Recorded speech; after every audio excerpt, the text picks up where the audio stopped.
আসসালামু আলাইকুম রহমতুল্লাহি ওয়া বারাকাতুহু। নাজমুল এগ্রো ফার্মের পক্ষ থেকে সকলকে জানাই স্বাগতম। গরুর জন্য দানাদার খাদ্য প্রস্তুত করছি। এখানে নিলাম ধানের কুড়া। আসলে আমি আমার গরুর জন্য দানাদার খাদ্য নিজেই প্রস্তুত করে থাকি। এতে কিন্তু অনেক সুবিধা আছে। এখানে কিন্তু আরেক বস্তা নিয়ে নিলাম ধানের কুড়া।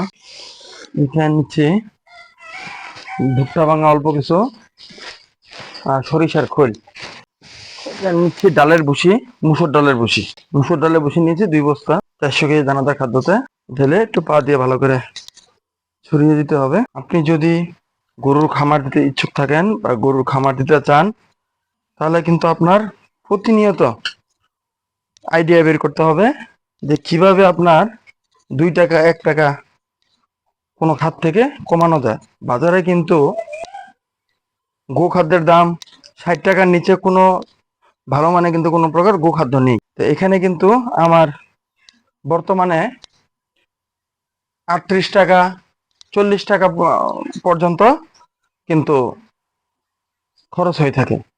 তো কোথায় 60 টাকা আর কোথায় ধরেন 40 টাকায় রিক্সা ভাড়া খরচ, সবকিছু যানবাহন খরচ আছে, গাড়ি খরচ তো নিয়ে ধরেন 40 টাকায় পড়ে। তো কোথায় 40 টাকা আর কোথায় 60 টাকা, কেজি প্রতি আপনার 20 টাকা সেভ।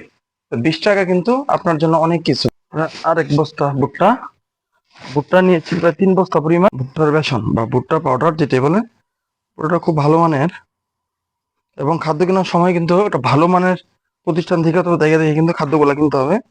অনেক সময় খাদ্য ছত্রাক পড়ে যায় বা পোকা থাকে, এগুলো দেখে কিন্তু আমাদের কিনতে হবে, কারণ এগুলো কিন্তু আবার গরুর জন্য ক্ষতিকর। গরুর লিভারের সমস্যা হবে, গরু নরম পায়খানা করবে। তো সেই ক্ষেত্রে কিন্তু আশানুরূপ ফল পাবেন না। এখানে দিচ্ছে আবার কুড়া। ফার্মিং সেক্টরটা কিন্তু খুবই কষ্টকর এবং শুরুর সময় কিন্তু একটু কষ্ট।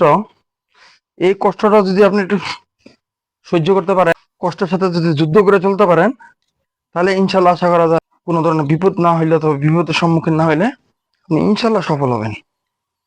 সব কাজেই তো আসলে কষ্ট আছে, কোনো কাজই তো আসলে কষ্ট ছাড়া না। এখন কিন্তু দিব আপনার সয়াবিনের ভুসি, হাই প্রোটিন সমৃদ্ধ খাবার। আমরা কিন্তু অনেক বেশি সরিষা খৈল ব্যবহার করি, কিন্তু আমরা সরিষা খৈল ব্যবহার করব না।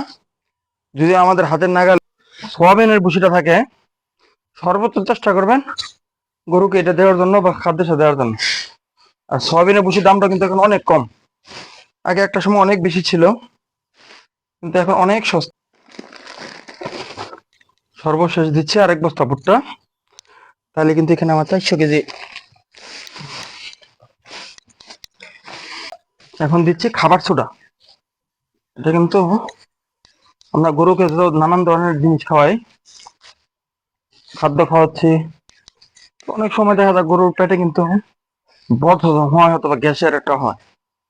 আসলে আমি কিন্তু সবকিছু প্রাকৃতিক ভাবে দেওয়ার চেষ্টা করি। অনেকে ওষুধ নির্ভর, আমি তো ওষুধের কাছে খুব কম যাই। আগে চেষ্টা করি যে সহজে কিভাবে জিনিসটাকে ভালো করা যায়। তারপর অনেকে গ্যাসের পাউডার খাওয়ান গরু অসুখ হইলে, গ্যাস হইলে, নরম লাগাইলে। কিন্তু আমি কিন্তু আগে এই খাবার ছড়াই দিই, অথবা সবসময় এই খাদ্য একটু থাকে। সমস্যা হলো এই খাদ্যের মাধ্যমে সমস্যা হলে এই খাদ্য থেকে কিন্তু আবার জিনিসটা ভালোর দিকে চলে যায়। এভাবে কিন্তু আপনারা আপনাদের খাদ্য প্রস্তুত করতে পারেন, টাকার দিকে সাশ্রয়ী হবে এবং কি মানের খাদ্য দিচ্ছেন আপনি কিন্তু নিজে ভালোভাবে দেখতে পাচ্ছেন।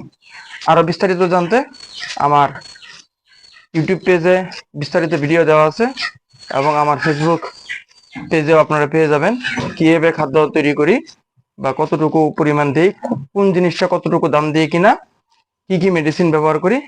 তো এখন আরো অনেক কাজ আছে, কাজ করি। আপনাদের সাথে আজকে এই পর্যন্তই। আল্লাহ হাফেজ।